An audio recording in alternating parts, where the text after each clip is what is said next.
You know, I've told this story maybe 100 times, but it still gets to me, every damn time. So there I was, Sunday morning, standing outside St. Matthew's Community Chapel in my cleanest pair of jeans and the only button-down shirt I owned that didn't have holes in it. Now, I'll be the first to admit I wasn't exactly Sunday best material. 3 months sleeping rough will do that to a man. My beard was scraggly, my hands were stained with motor oil from odd jobs, and my boots had seen better decades. But I'd showered at the truck stop, combed my hair with my fingers, and I figured the Lord wouldn't mind a man who looked like he'd actually worked for a living. I'd been going to that little chapel for about 6 weeks. Not every Sunday, mind you. Sometimes I was too far out of town chasing work. Sometimes I just didn't have the energy to pretend I was okay. But when I could make it, I'd slip in the back, listen to the service, and slip out before anyone had to make awkward small talk with the homeless guy. The congregation was mostly older folks, salt-of-the-earth types who'd built this community with their own hands. Farmers, mechanics, teachers, people who understood hard work and hard times. The chapel itself was nothing fancy, but it was beautiful in its simplicity.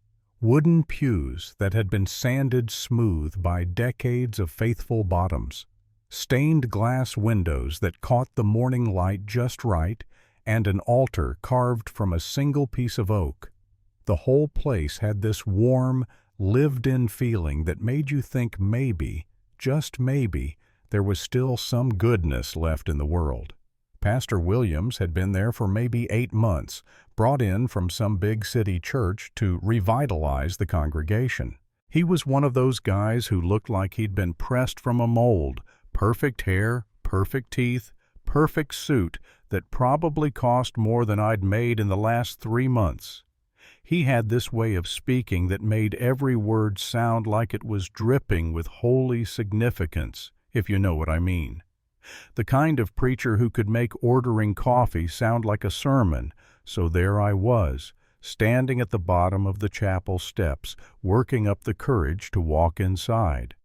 I'd been having a rough week, couldn't find steady work, my old truck was making noises that sounded expensive, and the weather was turning cold. I needed something, anything, to remind me that there was still hope in this world, that maybe I wasn't completely forgotten. I took a deep breath and started up those wooden steps I knew so well.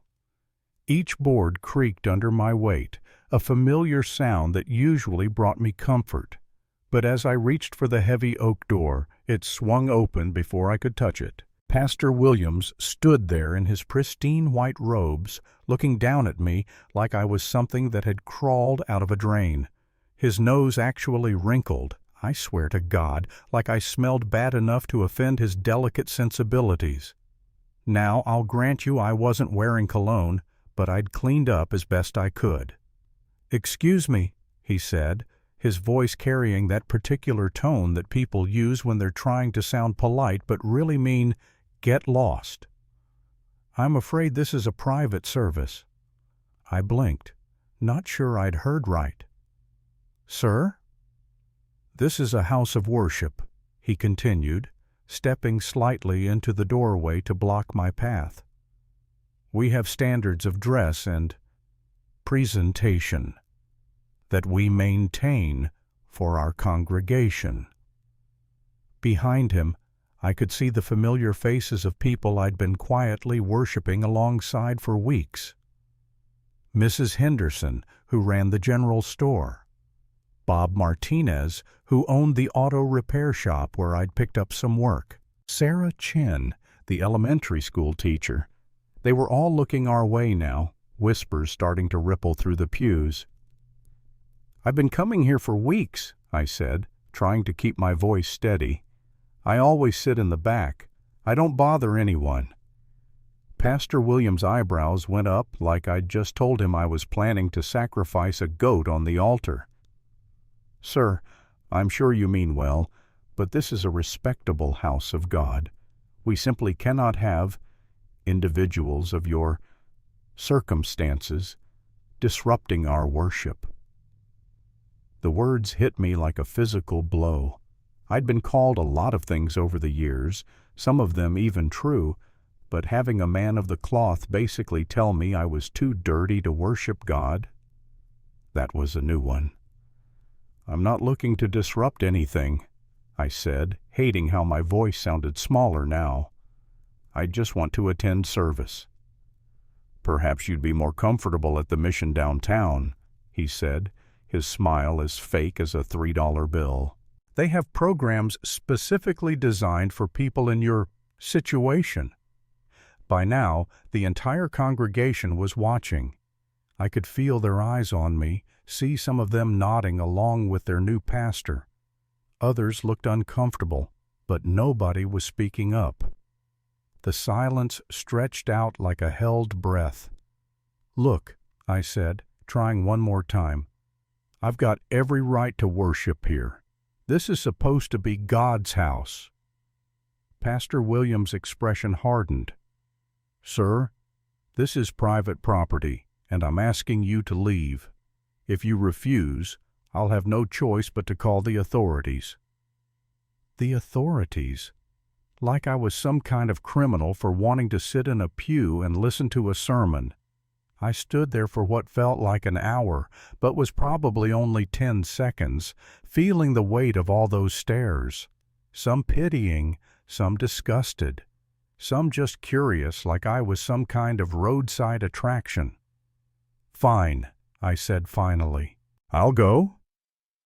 "God bless," Pastor Williams said, already turning away, already dismissing me like I'd never existed.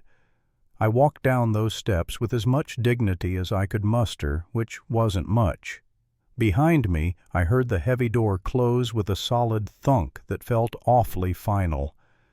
I made it to my truck before the shaking started, not from cold, but from pure, helpless rage mixed with something that felt a lot like grief.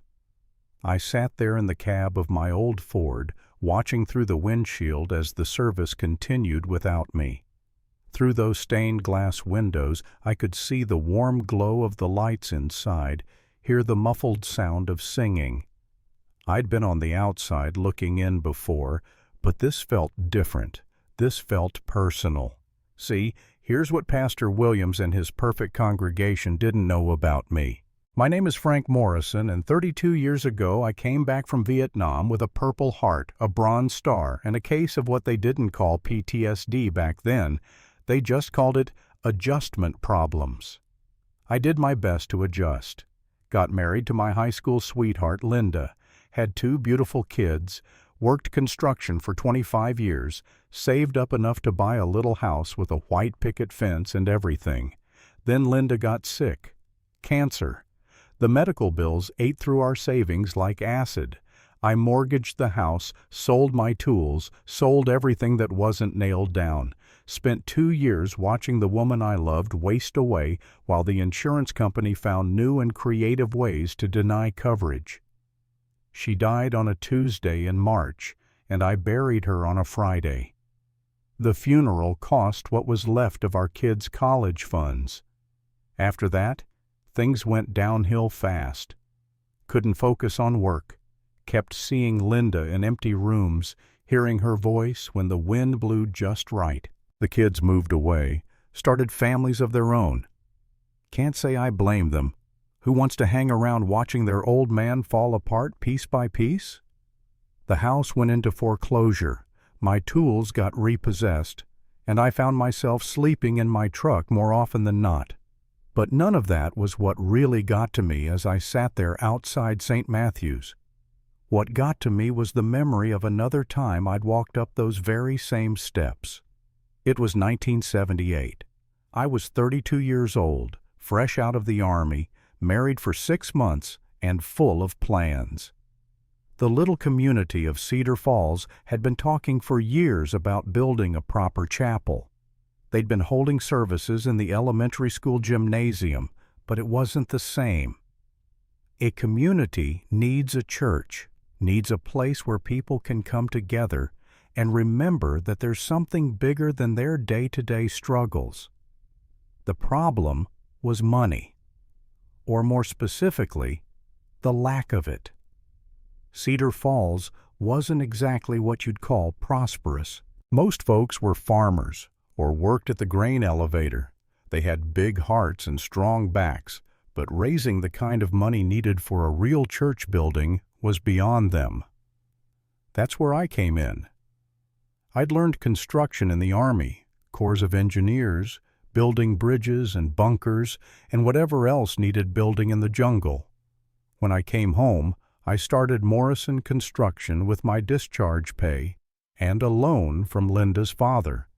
Nothing fancy, just me and whoever I could hire when jobs came up. I remember the night I made the offer. It was a town meeting in that same elementary school gymnasium, folding chairs arranged in crooked rows, the smell of floor wax and childhood memories hanging in the air. Mayor Peterson was explaining the budget shortfall for what felt like the 100th time when I stood up. "I'll build it," I said. Simple as that. The room went quiet. These were people who had known me since I was knee-high to a grasshopper, but they'd never heard me make any grand gestures. I wasn't the type for speeches or big announcements. "Frank?" Mayor Peterson said, squinting at me over his reading glasses. "You want to elaborate on that?" "I'll build the chapel," I said again. "No charge for labor. My crew and I will donate the work. Community just needs to cover materials." That got people talking. Mrs. Henderson asked if I was sure. Bob Martinez wanted to know about permits and timelines. Sarah Chen's mother asked about the design, but old Tom Brady, who'd been the unofficial spiritual leader before they brought in real preachers, just nodded slowly. "That's a hell of a generous offer, son," he said. "But why?" I thought about that for a minute. Why was I offering to spend months of my time, use my equipment, coordinate my crew, all for free? The honest answer was complicated. Part of it was gratitude. I'd made it home from Vietnam when a lot of good men didn't, and I figured I owed something to somebody. Part of it was practical. A church would be good for the community, and what was good for the community was good for my business. But mostly, it was simpler than that. I'd spent 2 years in a place where people destroyed things. Buildings, bridges, lives, everything was about tearing down, blowing up, burning out. I wanted to build something that would last, something that would matter. "Because it needs doing," I said finally, "and I know how to do it." That was all the explanation they got, and it was enough. Within a month, we'd raised the money for materials through bake sales, car washes, and neighbors reaching deep into pockets that weren't very deep to begin with. I drew up the plans myself. Nothing fancy, but solid. Good bones. Built to last. We broke ground on a Saturday in April. I remember the date because it was Linda's birthday, and she spent the whole day bringing lemonade and sandwiches to the work site. By then, it wasn't just my crew anymore. Half the town had volunteered to help. Men who'd never swung a hammer were learning to drive nails. Women who'd never seen the inside of a construction site were organizing materials and keeping everyone fed. It took us 8 months. 8 months of weekends and evenings, of sore backs and calloused hands, of problems solved and mistakes fixed. I personally cut every piece of timber, laid every stone in the foundation, installed every window. The stained glass was donated by a church in the state capital that was renovating. The pews came from a carpentry shop in the next county. The owner's brother had died in Vietnam, and he wanted to do something in his memory. The altar was special. I found that piece of oak on my own property, a tree that had been struck by lightning but somehow survived. The wood was beautiful, twisted grain that looked like flowing water when you caught it in the right light. I spent 3 weeks carving it, working in my garage by lamplight after Linda went to bed. Every curve, every detail shaped by my own hands. When we finally finished, the whole community came together for the dedication. It was the first Sunday in December, cold but clear, with snow dusting the ground like powdered sugar. The chapel looked perfect, every line clean and true, the morning sun streaming through those stained glass windows and painting rainbow patterns on the walls. Tom Brady said a prayer. Mrs. Henderson cried. Bob Martinez shook my hand so hard I thought he might dislocate something. But the moment I remember most was when Linda slipped her hand into mine and whispered, "You did good, Frank. You built something beautiful." And I had. We all had. That little chapel wasn't just a building, it was proof that a community could come together and create something bigger than the sum of its parts. It was hope made manifest in timber and stone and glass. For 20 years that chapel was the heart of Cedar Falls. Weddings, funerals, Christmas pageants, Easter services, all the moments that mark a life, a family, a community. I sat in the same pew every Sunday with Linda beside me, listening to a succession of preachers deliver their sermons from behind the altar I'd carved with my own hands. Even after Linda got sick, even after the medical bills started piling up, even after everything started falling apart, I kept going to that chapel. It was the one place that felt stable, permanent. The one thing in my life that I'd built to last, and had. Until Pastor Williams decided I wasn't good enough to walk through the doors.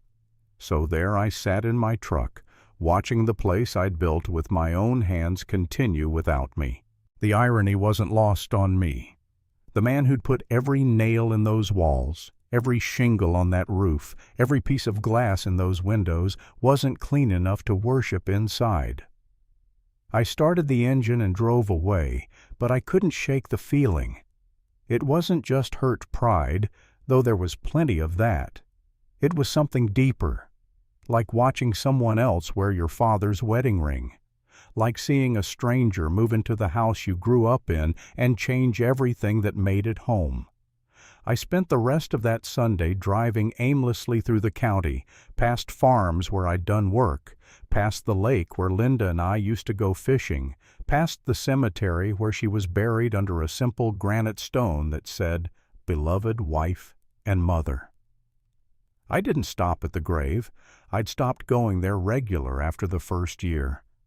Talking to a headstone just made me feel worse, and she wasn't there anyway. Linda was in the chapel I'd built, in the community she'd loved, in the good work that outlasts the people who do it. But apparently not anymore. Over the next few weeks, I tried to put it behind me, found some work helping a farmer repair his barn, picked up shifts at the grain elevator when they needed extra hands, kept busy, kept my head down, tried not to think about Sunday mornings. But Cedar Falls is a small town, and word travels fast. People knew what had happened. I could see it in their faces when I passed them on the street. Some embarrassed, some angry, some just awkward. Mrs. Henderson nodded when she saw me but didn't meet my eyes. Bob Martinez looked like he wanted to say something but never did. Sarah Chin actually crossed the street to avoid walking past me. The silence was almost worse than being turned away. At least Pastor Williams had been honest about not wanting me there. The rest of them just pretended nothing had happened while doing their shopping and living their lives and going to the chapel I'd built every Sunday morning. It was Mrs. Patterson who finally broke the silence. I was at Henderson's general store buying coffee and a can of soup for dinner when she came up to me by the canned goods aisle.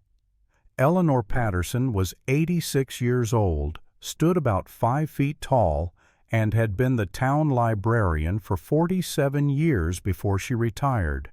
She had white hair that she kept in a neat bun, sharp blue eyes behind wire-rimmed glasses, and the kind of backbone that didn't bend for anyone.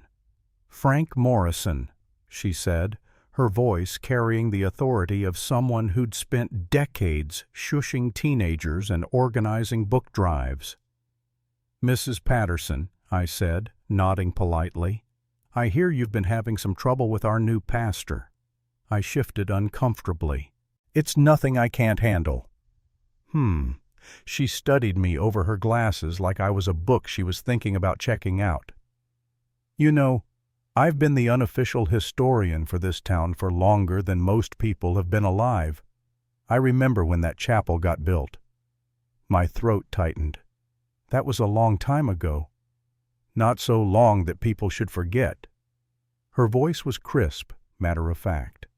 "I remember who organized the fundraising. I remember who drew up the plans. I remember who spent 8 months working weekends and evenings without taking a dime in payment." I didn't say anything. Couldn't say anything. "I also remember," she continued, "that the town council voted to put up a plaque acknowledging the donation of labor. There was some discussion about where to place it. I believe the final decision was to mount it inside the chapel, near the altar." A plaque. Jesus, I'd forgotten all about that. They'd presented it at the dedication ceremony, a simple brass rectangle with my name and dates and a few words about community service. I'd been embarrassed by the attention, told them it wasn't necessary. Tom Brady had insisted, said it was important for future generations to know how the chapel came to be. "I wonder what happened to that plaque," Mrs. Patterson said, her tone suggesting she had a pretty good idea. After that conversation, I couldn't stop thinking about it. That night, I drove past the chapel and parked across the street, just watching the building in the moonlight. It looked the same as always, solid, peaceful, permanent. But knowing I wasn't welcome inside changed everything. It was like looking at a photograph of a house you used to live in, familiar but forever out of reach. I thought about that plaque, wondered if Pastor Williams had even noticed it. Maybe he'd taken it down when he redecorated, tossed it in a box somewhere, or thrown it away entirely. The idea made me sick to my stomach. It was the next Tuesday when everything changed. I was working at Peterson's farm, replacing rotted boards on his cattle fence, when I heard a car pull up. Peterson came walking over with a worried expression and a woman I didn't recognize. Young, maybe 30, with dark hair and the kind of clothes that suggested she wasn't from around here. "Frank," Peterson said, "this is Jennifer Walsh.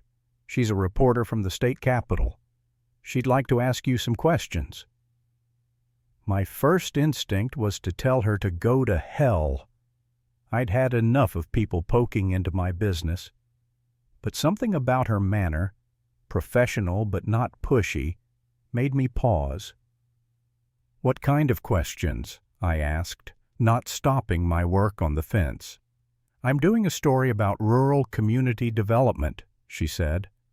"How small towns work together to build infrastructure and maintain community institutions. Someone mentioned that you were involved in the construction of the local chapel." Involved? That was one way to put it. "I helped out," I said carefully. "Could you tell me more about that? I understand it was quite an ambitious project for a community this size."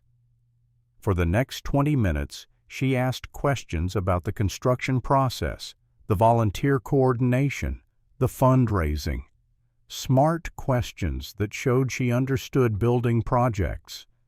I found myself talking more than I'd intended, describing the challenges of working with volunteer labor, the satisfaction of seeing neighbors come together for a common purpose. "It must have been rewarding," she said finally, "seeing something you worked on become such an important part of the community." "Yeah," I said, "it was." She thanked me and left, and I thought that was the end of it. Small town reporter writes small town story, maybe gets it printed in the back pages next to the church supper announcements and the school board minutes. I was wrong. The story ran the following Sunday, front page of the regional section, with a big color photograph of St. Matthew's Chapel, and the headline, Vietnam Veterans' Labor of Love Anchors Rural Community. The article detailed the entire history of the chapel's construction, complete with quotes from Mayor Peterson, Mrs. Patterson, and several other longtime residents. It described my military service, my construction business, the community volunteer effort, everything. But it was the sidebar that really caught attention. Jennifer Walsh had done her homework. She'd found the original town council minutes from the dedication ceremony, complete with the resolution to install a commemorative plaque. She'd interviewed the contractor who'd made the plaque, gotten a photograph of it from the local historical society, and she'd discovered that the plaque was no longer displayed in the chapel. The article didn't exactly call Pastor Williams out by name, but it asked pointed questions about historical preservation and community memory. It noted that several longtime residents were concerned about recent changes to the chapel's interior, and quoted Mrs. Patterson saying that some things are too important to be forgotten or discarded. By Monday morning, my phone was ringing. Not that I answered it. I'd disconnected the landline months ago when I couldn't afford the bill, and my cell phone was a prepaid piece of junk I used for emergencies. But people found ways to track me down. The first was Bob Martinez. He came by Peterson's farm while I was still working on the fence, looking sheepish and angry at the same time. "Frank," he said, "I read that article in the paper." I kept working. "Yeah? I had no idea you'd built the whole thing yourself. I mean, I knew you'd helped, but a lot of people helped. Not like you." He paused, watching me drive fence posts. "Look, what happened last Sunday with Pastor Williams? That was wrong. Dead wrong." I glanced at him. Bob was a good man, ran an honest business, treated his customers fair. If he was taking time away from his shop to track me down, it meant something. "Appreciate that," I said. "There's going to be a town council meeting Thursday night, emergency session. Some folks think it's time we had a conversation with our new pastor about community values. Don't need anyone fighting my battles." "This isn't about fighting battles," Bob said. "It's about what's right. That chapel belongs to all of us, and that includes you, especially you." After he left, I tried to focus on work, but my mind kept wandering. Part of me was grateful that people were finally speaking up. Part of me was worried about making things worse. And part of me was just tired of the whole damn situation. The rest of the week brought more visits. Mrs. Henderson stopped by with coffee and an apology. Sarah Chin came by with her young daughter, wanting to know if I was the man who'd built the church where she went to Sunday school. Even Mayor Peterson, who'd been conspicuously absent since the whole thing started, made an appearance. "Frank," he said, his usual politician smile replaced by something more genuine, "I owe you an apology. Several of us do." "No need," I said, though we both knew there was. Jennifer Walsh's article opened a lot of eyes.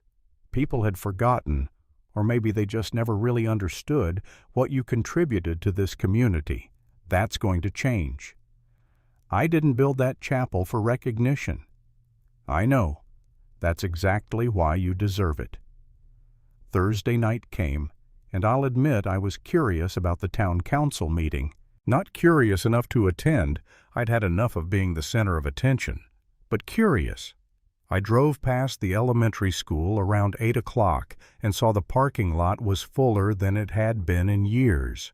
Cars I recognized, and some I didn't. Word had gotten around.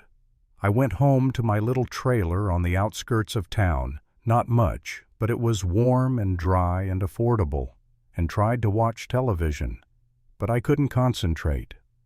Around 9:30, my cell phone rang. "Frank, it's Eleanor Patterson." I was surprised.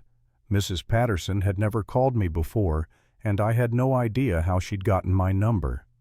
"Mrs. Patterson, everything okay?" "Everything is very much okay," she said, and I could hear the satisfaction in her voice. "I thought you should know what happened at the meeting tonight." "You don't need to." Pastor Williams was asked to address the community about his policies regarding church attendance. He gave quite a speech about maintaining standards and preserving the dignity of worship. I winced. That didn't sound good for anyone involved. Then, Mrs. Patterson continued, Mayor Peterson read the original dedication resolution aloud, the one acknowledging your contribution to the chapel's construction, the one that authorized the commemorative plaque. I waited. Pastor Williams claimed he'd never seen any such plaque, said it must have been removed before he arrived, very confident about it. I see. That's when Tom Brady's grandson spoke up. Young Timothy works at the museum now. He brought a photograph of the dedication ceremony. Very clear picture of the chapel interior, taken just 3 months ago during the Easter service. The plaque is clearly visible in the photograph, mounted right where it was supposed to be. My chest tightened. And Pastor Williams became quite flustered, started talking about renovations and updating the interior design. Said the plaque didn't fit the aesthetic he was trying to achieve. Jesus. That's when things got interesting. Bob Martinez asked where the plaque was now. Pastor Williams said he'd put it in storage for safekeeping. Bob asked to see it. Pastor Williams said that wouldn't be necessary. I could guess where this was heading. Sarah Chin made a motion to retrieve the plaque immediately and restore it to its proper place. The motion was seconded by about 15 people simultaneously. Pastor Williams objected, said it was a church matter, not a civic matter. What did the council decide? Well, Mrs. Patterson said, and I could hear the smile in her voice. Mayor Peterson pointed out that while the chapel is used for religious services, the building itself is actually owned by the community. Has been since the day it was built. The deed is in the name of the Cedar Falls Community Trust, not any particular denomination. I'd forgotten about that. It had been Tom Brady's idea, making sure the chapel belonged to everyone, not just one church group. Pastor Williams was asked to produce the plaque by Sunday morning, Mrs. Patterson continued. If he couldn't, the council would consider his removal from the position. They can do that? Oh, yes. The community hires the pastor. The community can fire the pastor. It's all spelled out in the original charter. Pastor Williams discovered tonight that he serves at the pleasure of the congregation, not the other way around. After she hung up, I sat in my trailer thinking about what she'd told me. Part of me felt vindicated. Part of me felt guilty for causing such a ruckus. Mostly, I felt tired. All this drama over a stupid plaque and an old man's hurt feelings, but it wasn't really about the plaque, was it?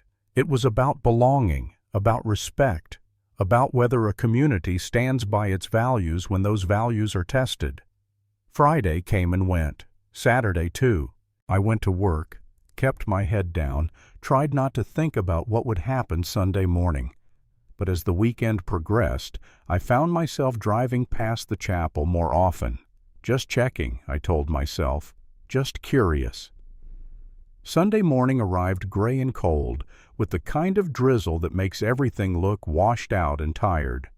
I sat in my trailer drinking coffee and debating whether to drive into town. Part of me wanted to stay away, let whatever was going to happen without me. Part of me felt like I owed it to the people who'd stood up for me to make an appearance. In the end, curiosity won. I got to the chapel around 10:15, 15 minutes before service was supposed to start. The parking lot was packed. More cars than I'd ever seen there. People I recognized from town. People I didn't. Even some news vans from the regional television stations. I parked across the street and watched through my windshield as people filed into the building. Mrs. Patterson in her Sunday best, Bob Martinez wearing a tie that looked like it was strangling him, Sarah Chin with her family, Mayor Peterson glad-handing like it was election day. And then I saw Pastor Williams. He looked like a man walking to his own execution, pale, sweating despite the cool weather, clutching a manila envelope like it contained his life savings. He paused at the bottom of the chapel steps, looking back at the crowd gathered behind him, then squared his shoulders and walked inside. I sat there for another few minutes, listening to the sound of my own heartbeat, before I finally got out of the truck. I'd showered and shaved, put on my cleanest jeans, and the sport coat I'd worn to Linda's funeral. If I was going to do this, I was going to do it right. The chapel was packed, every pew filled, people standing along the walls, even some folks sitting on the floor near the altar.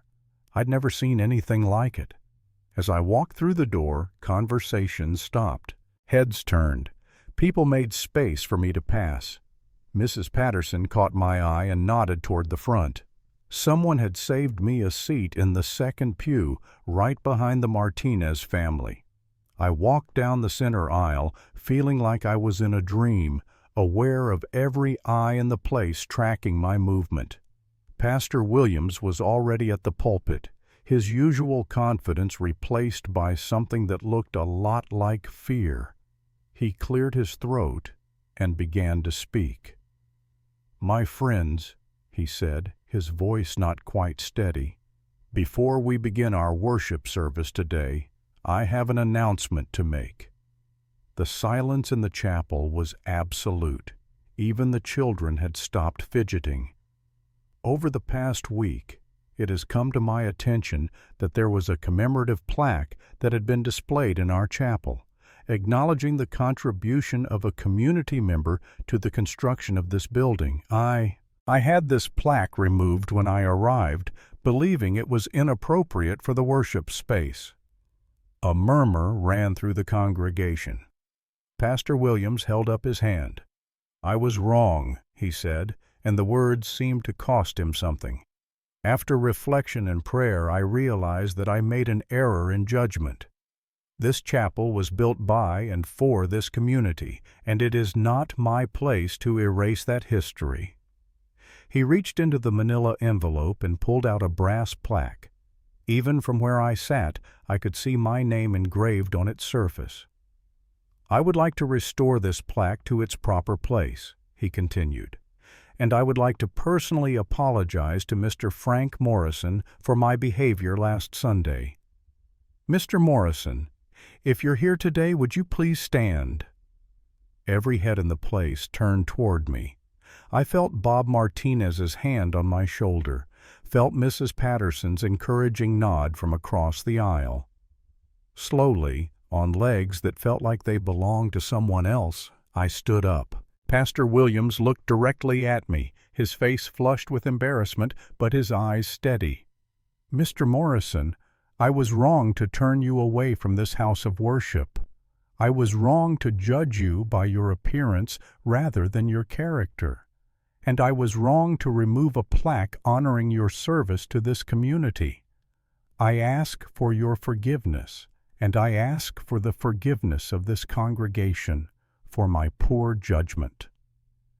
The chapel was so quiet I could hear my own breathing, all those faces looking at me, waiting for my response.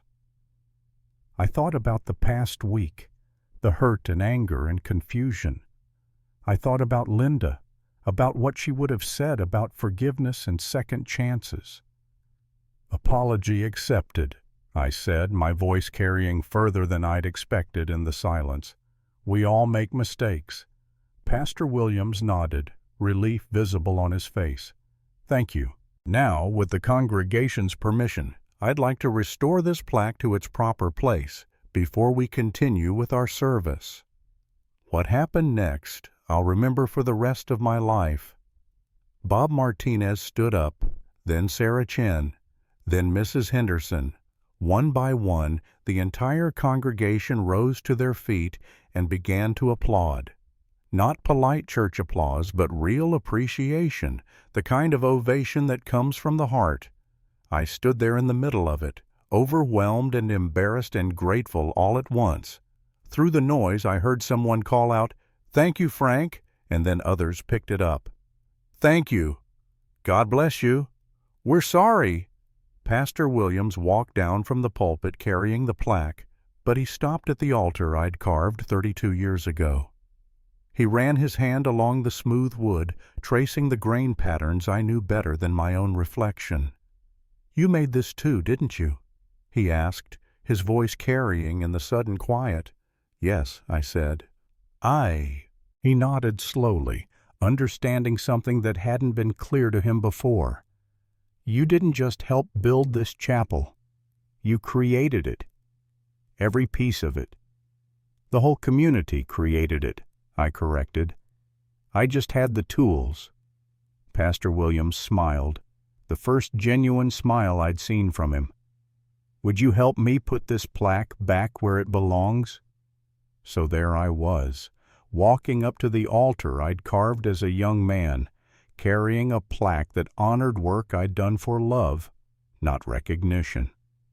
Pastor Williams produced a screwdriver from somewhere, and together we mounted the brass rectangle on the wall beside the altar. When it was secure, he stepped back and gestured for me to read it aloud. "In grateful recognition of Frank Morrison," I read, my voice barely steady, "whose generous donation of labor and materials made this chapel possible. Dedicated in faith and service to the Cedar Falls community, December 1978. The applause started again, but this time Pastor Williams raised his hand for quiet. "Before we continue with today's service," he said, "I think it's important for everyone to understand exactly what Mr. Morrison contributed to this community. Frank, would you be willing to tell us about building this chapel?" I'm not much for public speaking, never have been. But looking out at all those faces, people I'd known for decades, people who'd stood up for me when I couldn't stand up for myself, I found myself wanting to share the story. "It wasn't just me," I began, and then I told them. About the community meetings in the elementary school gym, about Linda bringing lemonade to the work site, about neighbors who'd never held a hammer learning to drive nails, about 8 months of weekends and evenings, of sore backs and shared purpose. I told them about finding the lightning-struck oak tree and spending 3 weeks carving the altar, about the donated stained glass and the pews made in memory of a fallen soldier, about the day we finished and how the whole community had come together for the dedication. "This chapel," I said finally, "represents the best of what people can do when they work together. It's not just a building.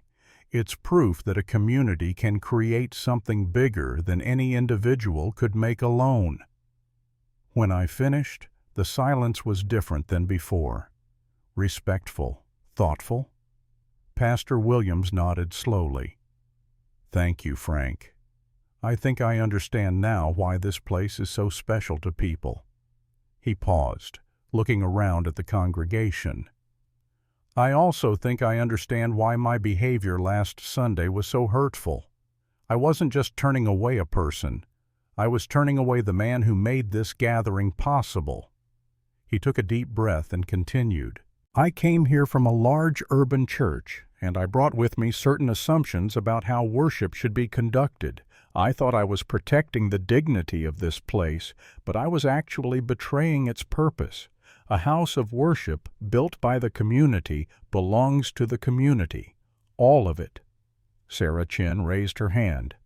"Pastor Williams, what made you realize you were wrong?" He smiled ruefully. "Honestly, it was reading about Mr. Morrison's military service. When I learned he was a Vietnam veteran, I started thinking about my own father, who served in Korea. My dad came home from that war a changed man, quieter, more serious.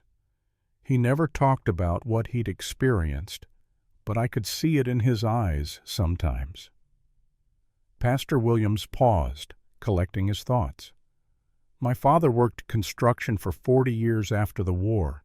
He built schools and hospitals and churches, always said that building something good was the best way to heal from building something destructive. I think he would have understood Mr. Morrison's motivation for building this chapel.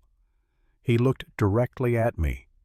I'm sorry it took me so long to understand what my father tried to teach me, that a man's worth isn't measured by his appearance or his circumstances, but by his character and his contributions to the community. Mrs. Patterson stood up in her pew. Pastor Williams, I think many of us owe Frank an apology as well. We knew what he'd done for this community, but we let embarrassment and social awkwardness keep us silent when he needed our support. That's not necessary, I said, but she held up her hand. Yes, it is necessary. Frank, you built this chapel for all of us, and when you needed us to stand with you, most of us looked the other way. That was wrong, and I apologize. Other voices joined in. Bob Martinez apologized for not speaking up immediately. Sarah Chen apologized for crossing the street to avoid me. Mayor Peterson apologized for taking so long to act. One by one, people who'd been awkward or silent or absent found their voices. I stood there listening to apologies I didn't think I deserved, feeling something in my chest that I hadn't felt in a long time. Not just forgiveness, but belonging. These people weren't perfect, but they were trying to do right. In the end, maybe that's all any of us can do. Pastor Williams called for quiet. If I may, he said, I'd like to propose something. Frank, I know you've been going through a difficult time. The article mentioned that you've been between homes lately. I shifted uncomfortably. Having my personal business discussed in front of the entire congregation wasn't exactly what I'd had in mind when I came here. This community owes you a debt that can never be fully repaid, he continued. But I think we can start. The church has a small apartment above the fellowship hall that's been sitting empty. It's not much, but it's warm and dry, and it comes with a job if you want it. Building maintenance, groundskeeping, general repairs. The pay isn't great, but it includes room and board. I blinked, not sure I'd heard correctly. You're offering me a job? The community is offering you a home, Pastor Williams said, if you want it. I looked around at all those faces, these people who'd known me for decades, who'd watched me succeed and fail and survive. Mrs. Patterson was nodding encouragingly. Bob Martinez was grinning. Sarah Chen had tears in her eyes. I started, then stopped.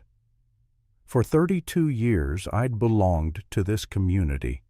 For the past few months, I'd felt like an outsider looking in.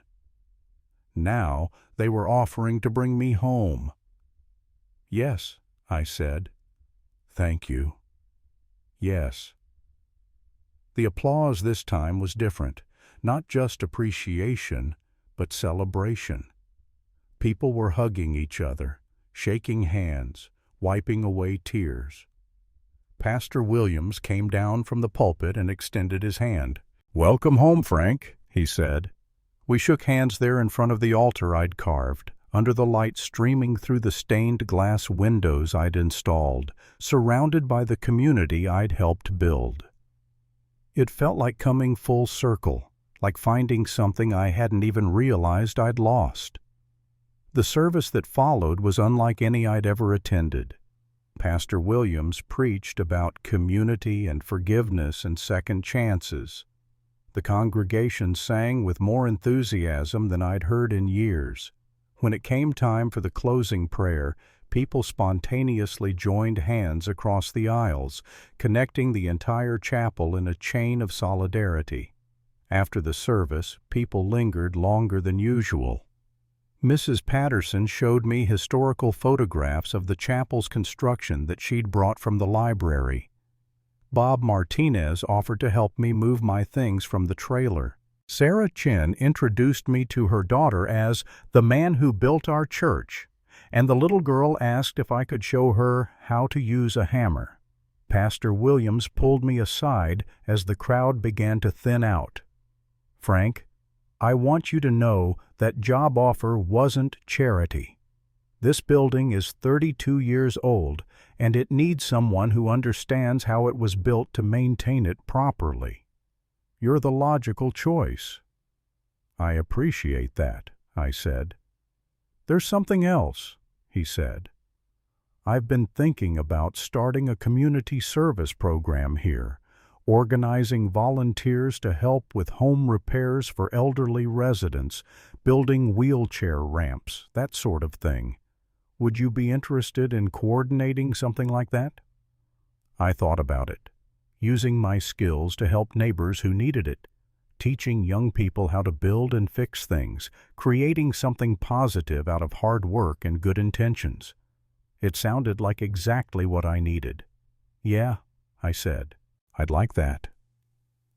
As I drove home that day, to my trailer, for the last time, I thought about the strange turns life takes. A week ago, I'd been a homeless veteran with no prospects and no hope. Today, I was going home to a community that valued my contributions and wanted me to be part of their future. That evening, I called my son David for the first time in 6 months. I told him about the article in the paper, about the town council meeting, about Pastor Williams' apology and the job offer. I told him I was going to be okay. "Dad," he said, his voice thick with emotion, "I'm proud of you. Mom would be proud too." "I hope so," I said. "I know so. You built something that lasted, something that brought people together. That's not nothing." After we hung up, I sat in my trailer looking at the few belongings I'd managed to keep through all the changes and losses. Not much to show for 64 years of living, but maybe that wasn't what mattered. Maybe what mattered was the things you built that outlasted you, the communities you helped create, the people you touched along the way. The next morning, Bob Martinez showed up with his pickup truck and 2 of his mechanics to help me move. We loaded everything I owned in less than an hour: clothes, tools, a few photographs, Linda's wedding ring that I kept in a small wooden box on my nightstand. The apartment above the fellowship hall was small but comfortable. Clean white walls, hardwood floors, windows that looked out over the chapel grounds. The previous tenant had left behind some furniture, a bed, a table, 2 chairs, a dresser that had seen better days but was still solid. Pastor Williams met us there with keys and a handwritten list of maintenance tasks that needed attention. Loose shingles, a leaky faucet in the women's restroom, hinges that squeaked, windows that stuck. Nothing major, just the kind of ongoing care that any building requires. "Take your time getting settled," he said. "No rush on any of this." But I was eager to get started. After months of feeling useless, having actual work to do felt like a gift. I spent the rest of the week familiarizing myself with the building's systems, making a list of supplies I'd need, planning out repairs in order of priority. It felt good to be working with my hands again, solving problems, making things better. Every task brought back memories of the original construction. The electrical system I'd installed, the plumbing I'd run, the heating vents I'd positioned for optimal airflow. The building and I had history together. Sunday came again, and this time I walked up those chapel steps as an employee, a resident, a full member of the community. People greeted me by name, shook my hand, asked about my settling in. Mrs. Patterson brought me a coffee cake. Sarah Chen's daughter showed me a drawing she'd made of the chapel with me standing in front holding a hammer. Pastor Williams had changed too. His sermons were less polished but more personal, more connected to the real struggles and joys of rural life. He talked about community responsibility, about judging people by their actions rather than their circumstances, about the difference between charity and justice. A charity, he said that Sunday, is when you give something to someone who needs it. Justice is when you make sure they don't need it in the first place. Frank Morrison didn't need our charity last week. He needed our justice. He needed us to recognize his value and his contributions, to honor his place in this community. After the service, he announced the formation of the Community Service Corps, with me as the coordinator. We were looking for volunteers to help with home repairs and building projects for residents who couldn't afford professional contractors. The response was immediate and overwhelming. More than 30 people signed up on the spot. Over the next few months, we organized work crews that rebuilt Mrs. Davidson's front porch, installed grab bars in elderly residents' bathrooms, repaired storm damage at the elementary school, and built a wheelchair ramp for the Petersons' son who'd been injured in a farming accident. Each project brought back the feeling I'd had 32 years ago. The satisfaction of building something meaningful, the joy of working alongside neighbors toward a common goal, the sense that your labor matters beyond the paycheck. My relationship with Pastor Williams evolved too. What had started as a professional arrangement became something like friendship. He was genuinely curious about construction work, and I found myself teaching him basic carpentry skills during slow afternoons. In return, he helped me think through the philosophical side of community service, why building things matters, how physical work can be spiritual work, what it means to create something bigger than yourself. "You know what I've learned from watching you work?" he said one day as we were replacing boards on the fellowship hall deck. "Building something well is an act of faith. You're believing that the future matters enough to invest your time and skill in making it better." I'd never thought about it that way, but he was right. Every nail driven straight, every joint cut square, every finish applied with care. It was all based on the assumption that tomorrow would come and that someone would benefit from work done well today. The anniversary of the chapel's dedication came in December, and the community decided to celebrate with a special service, recognizing all the volunteers who'd contributed to the original construction. Many of them were gone now: Tom Brady, Linda, several others who'd passed in the intervening years. But some were still around, and it was good to see them honored for their contributions. I was asked to speak about the building process, and I found myself talking not just about construction techniques, but about what it had meant to be part of something larger than myself. About how building the chapel had taught me that the most important work isn't done for personal gain, but for community benefit. 33 years ago, I said, this community came together to build something they needed.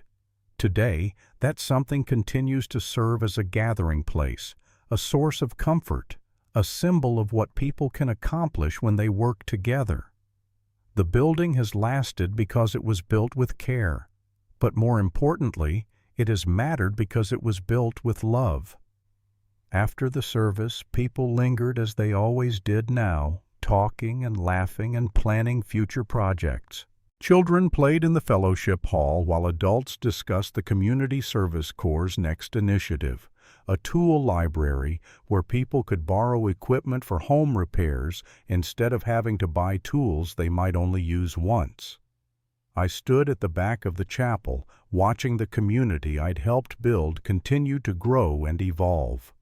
The brass plaque gleamed on the wall beside the altar, but it wasn't the recognition that mattered anymore. What mattered was being part of something that endured, something that made a difference, something that brought out the best in people. Pastor Williams joined me at the back of the chapel. "Penny for your thoughts," he said. "Just thinking about how things change," I said. "A year ago I was sleeping in my truck, now I'm home." "You were always home," he said. "You just couldn't see it for a while." Maybe he was right. Maybe home isn't just a place you live, but a place where your work matters, where your contributions are valued, where people know your name and your story. Maybe I'd never really left home. I'd just forgotten I belonged here. As I walked back to my apartment that evening, I passed the small cemetery behind the chapel where Linda was buried. I stopped at her grave for the first time in months, brushing leaves off the headstone and straightening the small American flag someone had placed there for Veterans Day. "Well, Linda," I said to the gathering darkness, "I think we're going to be okay. The chapel's still standing, the community's still strong, and I'm still here to take care of both. That's something, isn't it?" The wind moved through the bare branches overhead, and for just a moment I could have sworn I heard her voice telling me she was proud of what I'd built, proud of how I'd survived, proud of the man I'd remained despite everything life had thrown at me. I walked home to my small apartment above the fellowship hall, to the community that had claimed me as one of their own, to the work that would keep me busy and useful for as long as I was able to hold a hammer. I walked home to the chapel I'd built with my own hands, where I was not only welcome, but essential. It had taken 33 years, a series of personal disasters, and a crisis of faith and community to teach me something important. The things you build with love don't just last, they come back to save you when you need them most. Sometimes the house of worship you construct becomes the sanctuary you require. Sometimes the community you serve becomes the family that sustains you. And sometimes, when you're at your lowest point, you discover that home isn't something you've lost. It's something you've been building all along, one nail at a time, one relationship at a time, one act of service at a time. That's the story, anyway. The story of how a broken-down Vietnam veteran learned that grace isn't just what you receive in church. It's what you build into the very walls that shelter the faithful. It's what you hammer into the framework of community, what you carve into the altar of service, what you install in the windows through which hope shines. I built that chapel to last, and by God it did. But more than that, it lasted long enough to build me back when I needed building the most.